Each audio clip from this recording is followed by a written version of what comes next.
Big inside and compact outside, यानी कि बाहर से आपको ये गाड़ी छोटी लगने वाली है, लेकिन आप जब कैबिन के अंदर आते हैं, इस गाड़ी के अंदर बैठते हैं, तो आपको देखो कितना स्पेस जो है वो अच्छा खासा इस गाड़ी के साथ में ऑफर हो जाता है। साथ ही इसमें आपको जो है ना अब बैस भी देखने को मिल जाएगा, जैसे कि बैटरी एज अ सर्विस। एक तो टॉल बॉय डिजाइन है, उस वजह से भी टायर छोटे हैं, पतले भी हैं, छोटे भी हैं, तो ये गाड़ी जो है ना ये आपका एक तरीके से सेकेंडरी व्हीकल रह सकता है, जो कि आप डेली कम्यूट में इस गाड़ी को यूज कर सकते हो।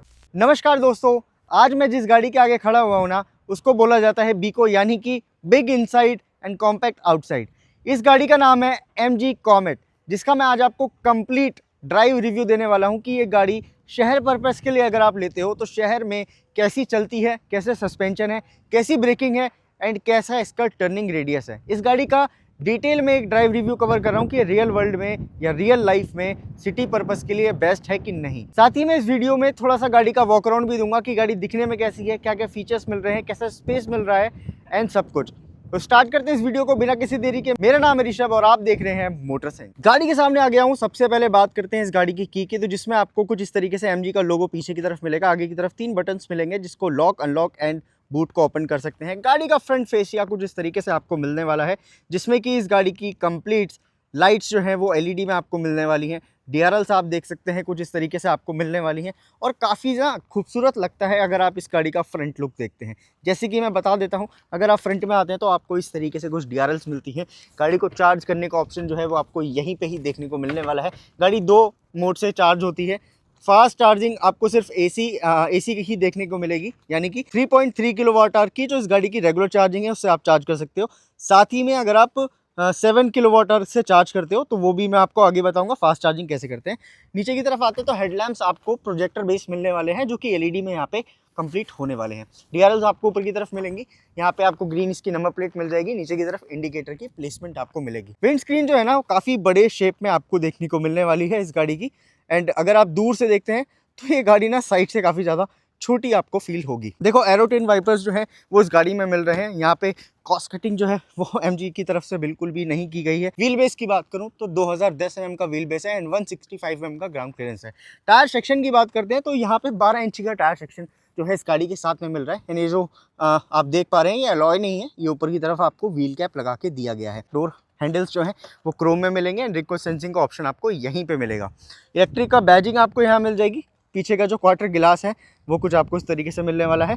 रियर की तरफ आ जाते हैं तो भाई रियर से कुछ आपको ये गाड़ी इस तरीके से नजर आएगी, जिसमें टेल लैंप्स जो है वो प्रॉपर यहाँ पे कनेक्टेड है एंड नीचे की तरफ भी आपको लाइट्स दी गई हैं। MG कॉमेट की badging, internet inside and 2 reverse parking sensors मिल रहे हैं। कैमरा आपको जो है वो इस गाड़ी का यहाँ पे आपको देखने को मिलेगा कुछ इस तरीके से। बूट को ओपन कर लेता हूँ। यहाँ पे आपको रिक्वेस्ट सेंसिंग मिल रहा है कुछ इस तरीके से यहाँ पे। एंड अगर मैं बूट की बात करूँ तो वो बहुत ज़्यादा यहाँ पे नहीं है। अगर रियर की सीट फोल्ड नहीं है तो अगर हम सीट को फोल्ड कर देते हैं तो इस गाड़ी का जो बूट स्पेस है वो भी आप अच्छी खासा यूजेबल बूट स्पेस जो है वो आपको मिल जाता है। इसी के अलावा अगर हम रियर ग्लास को देखते हैं तो यहाँ पे defogging, high mount stop lamp आपको देखने को मिल जाएगा। कोई शार्क फिन एंटीना वगैरह जो है वो इस गाड़ी में आपको नहीं मिलने वाला। गाड़ी के इंटीरियर में आ जाता हूँ एंड बात करता हूँ इस गाड़ी के स्पेस को लेके। की गाड़ी की मैं आपको दिखा चुका हूँ। गाड़ी के डायरेक्ट अंदर आ जाते हैं। अगर रियर सीट की तरफ आपको जाना है तो आपको कुछ इस तरीके से इसको आगे करना होगा। यहाँ पे आपको जगह मिल जाती है ताकि आप अंदर की तरफ जा पाएँ और इस तरीके से कुछ आप अंदर आ जाते हैं।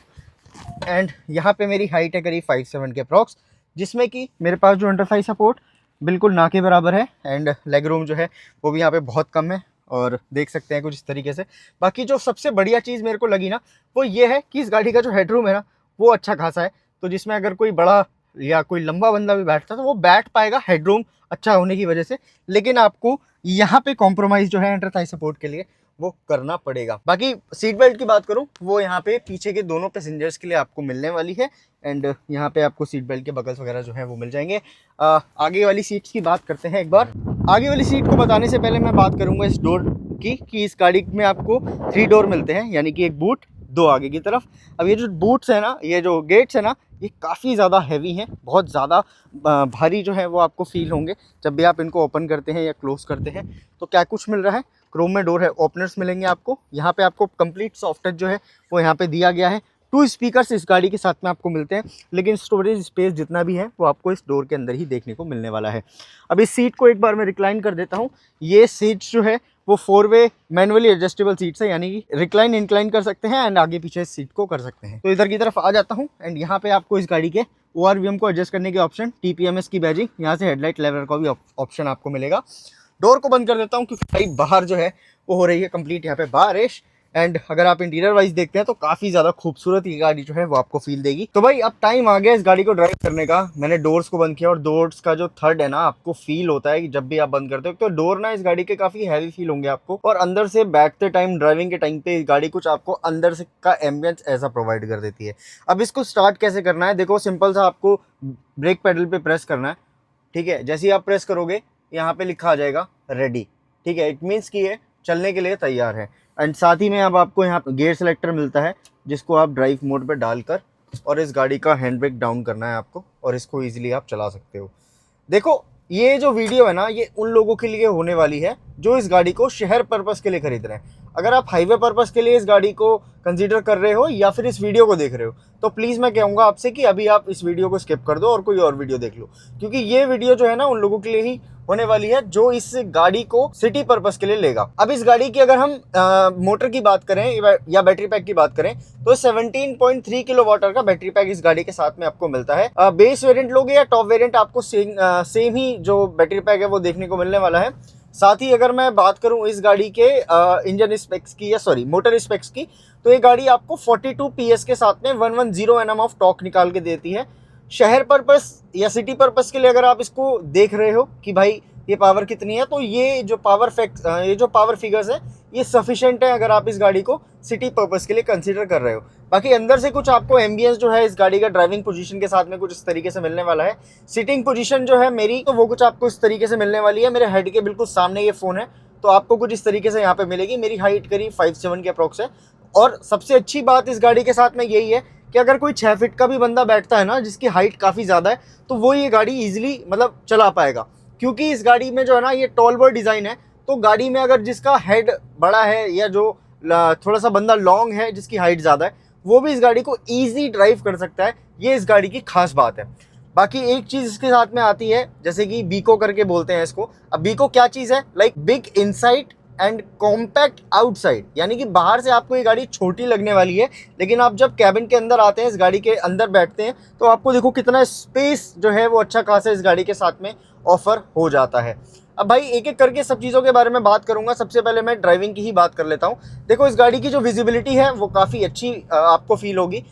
इधर का अगर हम ए पिलर की बात करें तो वो काफ़ी बड़ा यहाँ पे जो है वो दिया गया है। उसके अकॉर्डिंग भी अगर आप देखते हो तो शहर पर्पस के लिए ये काफ़ी ज़्यादा ठीक है, मतलब आपको डिस्टर्बेंस नहीं होगा while you driving. And ORVMs का साइज़ जो है वो भी यहाँ पे बड़ा है, जिससे आपको रियर का जो व्यू है वो काफ़ी अच्छे तरीके से यहाँ पे विजिबल होगा, सेम एज विथ इधर भी। तो ये जो साइज़ है आपको मिलता है। बाकी विंडस्क्रीन की बात करूँ वो भी यहाँ पे काफ़ी बड़ा है, जिसकी वजह से आपको खुला आसमान जो है वो नज़र आने वाला है एंड आपको क्लियर कट हर एक चीज़ देखने को मिलने वाली है। बाकी बोनेट वगैरह की अगर मैं बात करूँ, हुड की बात करूँ, वो यहाँ से नहीं दिखता, हालांकि वो छोटा भी है। लेकिन ये शहर के लिए गाड़ी, अगर आप इसको शहरी पर्पस के लिए कंसीडर कर रहे हो तो भाई अगेन बोलूँगा कि एक छोटे से एरिया से भी ईजिली निकल जाएगी, क्योंकि गाड़ी का जो साइज़ है बहुत बड़ा नहीं है। इसी के अलावा बाकी अगर इस गाड़ी के सस्पेंशन की बात करूँ, अभी मेरे सामने यहाँ पे ब्रेकर है, मैं आपको चेक करके दिखा देता हूँ। कुछ इस गाड़ी का जो व्हील बेस है वो यहाँ पे 2010 mm के आसपास है। एंड ग्राउंड क्लियरेंस की बात करूँ तो नॉर्मल हैचबैक वाला 165 mm का ग्राउंड क्लियरेंस आपको मिल जाता है इस गाड़ी के साथ में। तो मतलब शहर पर्पस के लिए अगर आप नॉर्मल अच्छे सिटी में रहते हो, मेट्रो सिटीज़ में रहते हो, तो उस गाड़ी के मतलब इस गाड़ी को लेने के बाद में आपको ज़रा सी भी प्रॉब्लम का सामना नहीं करना पड़ेगा in terms of ground clearance and wheel base. अगर इस गाड़ी में 4 बंदे बैठ जाते हैं तो भी ज़्यादा लोड जो है, या ये कह लो कि गाड़ी जो है वो ज़्यादा दबती नहीं है, और ग्राउंड क्लियरेंस आपको ठीक ठाक इस गाड़ी के साथ में मिल जाता है। तो आप इजीली छोटे मोटे बम से भी निकाल सकते हो। बाकी सस्पेंशन जो है वो मेरे को डिसेंट लगे, बहुत ज़्यादा अच्छे भी नहीं बोलूँगा, बहुत ज़्यादा बुरे भी नहीं बोलूँगा। अब देखो ये जो गाड़ी मैं चला रहा हूँ ये एक फ्लीट की कार है, इट मीन्स की एक मीडिया कार है। तो ये जो गाड़ियाँ होती है ना ये थोड़ी सी ज़्यादा चली हुई होती हैं। फिलहाल अभी इस गाड़ी की बात करूँ तो ये भी 28,000 किलोमीटर चली हुई है, और 28,000 चलने के बाद में ना इस गाड़ी में मतलब ऐसा कुछ मुझे फील नहीं हो रहा कि भाई इस गाड़ी के सस्पेंशन बहुत ज़्यादा ख़राब हैं या फिर कैसे हैं। बिल्कुल एक नॉर्मल सस्पेंशन टाइप आपको फील होंगे, जैसे एक नॉर्मल गाड़ी के होते हैं, हैचबैक की मैं बात करूं अगर तो ये चीज़ जो है वो इस गाड़ी के साथ में आपको मिलती है। अब देखो ये गाड़ी जो है वो सिंगल आपको एक ही बैटरी पैक के साथ में देखने को मिलती है, जैसे कि मैं बता भी चुका हूँ। चार्जिंग टाइम की मैं बात करूँ अगर, तो अगर इस गाड़ी के रेगुलर चार्जर से आप इस गाड़ी को चार्ज करते हो, यानी कि 3.3 किलोवाट आवर का जो एसी चार्जर रहता है जो इस गाड़ी के साथ में आपको मिलता ही मिलता है, उससे अगर आप चार्ज करते हो तो ये गाड़ी 10% से 100% के आसपास करीब 7 से 7.5 घंटे में फुल चार्ज होती है। ठीक है, मतलब ओवरनाइट आपको लगा के छोड़नी पड़ेगी। और वहीं अगर आप इस गाड़ी को एसी चार्जर से, जो कि एसी फास्ट चार्जर से अगर आप चार्ज करते हो, जो कि 7.2 किलोवाट आवर का होता है, उससे ये गाड़ी 3.5 घंटे में चार्ज हो जाती है फुल। उसके बाद आप इस गाड़ी को लेके कहीं भी निकल सकते हो। पहले मुझे भी नहीं पता था डीलर चार्जर्स बस चार्ज करता है, बट जेफ पॉइंट में करंट एडजस्टमेंट, शेड्यूलिंग जैसे फीचर्स मिलते हैं और ये डिफरेंस क्लियरली फील होता है। बाकी यार सेफ्टी की अगर अपन बात करते हैं तो सेफ्टी में ये गाड़ी आपको फ्रंट में 2 एयरबैग्स प्रोवाइड करती है, ABS विद EBD प्रोवाइड करती है। एंड अगर डिस्क ब्रेक वगैरह की मैं बात करूँ तो वो फ्रंट में ही दोनों डिस्क ब्रेक जो है इसके वेंटिलेटेड डिस्क जो है वो प्लेस्ड है। बाकी आइसोफिक्स माउंट्स वगैरह आपको देखने को मिल जाते हैं, 3 सीट बेल्ट्स वगैरह जो है वो आपको देखने को मिल जाता है, TPMS देखने को मिल जाता है। तो सेफ्टी वाइज भी अगर आप देखते हो तो ये ओके है अगर आप एक शहर में ही ले रहे हो। मैं अगेन आपको ये बात बार बार बोल रहा हूँ क्योंकि ये जो गाड़ी है ना ये उन लोगों के लिए ही बनी है प्रॉपरली जो इस गाड़ी को शहर में चलाना चाहते हैं। अभी मैं आपको ये दिखाने वाला हूँ कि ये गाड़ी का एक्सेलरेशन कैसा है। अभी फिलहाल मैंने इसको ड्राइव मोड पे डाला हुआ है एंड इस गाड़ी में आपको इकोनॉमी, नॉर्मल और एक स्पोर्ट्स मोड भी देखने को मिल जाता है कुछ इस तरीके से। तो अब इस गाड़ी को मैं स्पोर्ट्स मोड में कुछ 0 to 100 का एक एक्सेलरेशन टेस्ट यहाँ पे करने वाला हूँ। आप देख सकते हैं स्पोर्ट्स मोड मैंने यहाँ पे लगा दिया है और अभी स्टार्ट करते हैं इस चीज़ को with a count of 1, 2 and 3। ये गाड़ी रियल व्हील ड्राइव है और 59, 60, 70 पर पहुँच चुकी है, 82 भी पहुंच गई है, 86, 87, 88, 89, 100 पर पहुंच गई है। कितने सेकंड लगे वो तो आप मुझे बताना, लेकिन मैं आपको बिल्कुल भी रिकमेंड नहीं करूंगा कि आप इस गाड़ी को इतनी फास्ट चलाओ, क्योंकि अगर आप इसको 100 पर ले जाते हो, ये थोड़ा सा ये कह लो कि गाड़ी जो है ना वो बहकने लगती है। एक तो टॉल बॉय डिज़ाइन है, उस वजह से भी टायर छोटे हैं, पतले भी हैं, छोटे भी हैं, जिस वजह से गाड़ी जो है ना थोड़ा सा जो अपना कंट्रोल है ना वो खोती है। बाकी इस गाड़ी में अगर मैं बात करूं एक्सेलरेशन की तो मैंने टाइमर लगाया, आपने देखा होगा कितने सेकंड्स में जाती है। रिकमेंड मैं बिल्कुल नहीं करूंगा। हाँ, मुझे एक चीज़ अच्छी लगी कि इसका जो टर्निंग रेडियस है ना 4.2 मीटर्स का है, ज़रा से एरिया में भी इजीली कट जाती है, कहीं भी इसको ले जाओ। तो कॉम्पैक्ट डिज़ाइन होने के बाद ना आपको इतना सोचना नहीं पड़ता। बाकी अभी मैं इस गाड़ी को 60 पर लेकर जा रहा हूँ और एक बार मैं ब्रेक लगा के देखता हूँ कि ये गाड़ी कैसा ब्रेक लेती है। ब्रेकिंग में भी ओके है, बहुत ज़्यादा बेटर ब्रेक मैं इस गाड़ी के नहीं बोलने वाला। बट हाँ, एक चीज़ का ध्यान रखना पड़ेगा आपको ब्रेकिंग के टाइम पे। देखो एक रियल व्हील ड्राइव है, रियर के जो व्हील्स है ना वो अपना काम करते रहते हैं, तो गाड़ी को ना थोड़ा सा मेहनत करना पड़ता है ब्रेकिंग के टाइम। ये मैं अकेला इस गाड़ी में बैठा हुआ हूँ तब मैं इस चीज़ को इतना फील कर पा रहा हूँ, बट अगर इस गाड़ी में ज़्यादा वेट है, यानी कि लोग बैठे हुए हैं, 4 जने बैठे हुए हैं, तो इस गाड़ी के जो ब्रेक है ना थोड़े से आपको डिस्टर्ब कर सकते हैं। साथ ही इसमें आपको जो है ना अब बैस भी देखने को मिल जाएगा, जैसे कि बैटरी एज अ सर्विस। अब उसमें होता ही है कि इस गाड़ी की जो किलोमीटर्स की अगर मैं बात करूं तो बैटरी को ना आप एज अ रेंट कर सकते हो, जिसमें कि ये जो गाड़ी है आपको 4.99 lakh rupees ex showroom price में देखने को मिल जाएगी, यानी कि 5 लाख से कम कीमत में आपको इसका बेस वेरिएंट जो है वो देखने को मिल जाएगा। एक्स शोरूम कीमत की बात कर रहा हूँ। और अगर मैं किलोमीटर्स की बात करूं तो करीब 2.5 से 3 रुपए पर किलोमीटर इस गाड़ी के रनिंग पे आपको देना पड़ेगा।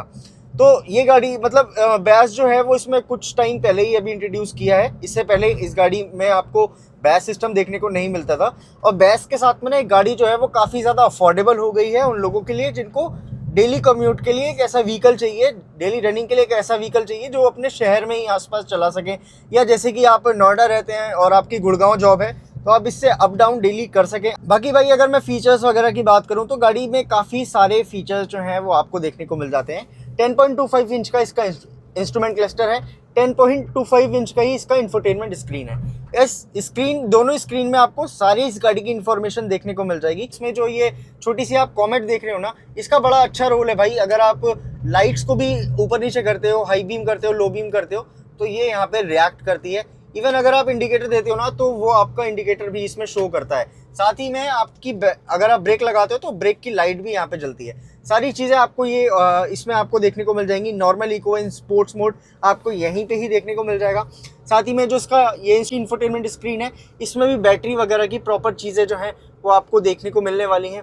अभी कितना बैटरी जो है वो चार्ज है, कितनी लो है, हर एक चीज़ देख सकते हैं। इसी के अलावा ये Android auto and Apple CarPlay wireless connection के साथ में आपको देखने को मिलता है, जो कि काफ़ी ज़्यादा बढ़िया है। सारी चीज़ें इसमें आप यहीं से ही मैनेज कर सकते हैं। गाड़ी में कुछ इसमें कुछ ऐप्स वगैरह भी आती हैं, उसको भी आप यहीं से ही देख सकते हैं, जैसे कि सावन वगैरह की जो ऐप्स हैं वो आपको देखने को मिल जाती है। स्टीयरिंग की फीडबैक की बात करूं भाई, स्टीयरिंग का फीडबैक भी अच्छा है, काफी लाइट स्टीयरिंग आपको फील होगा। बाकी कुछ लोग पूछेंगे कि भाई एसी कैसा है इस गाड़ी का, तो मैं एसी का भी बता देता हूँ, आपको फीडबैक देता हूँ।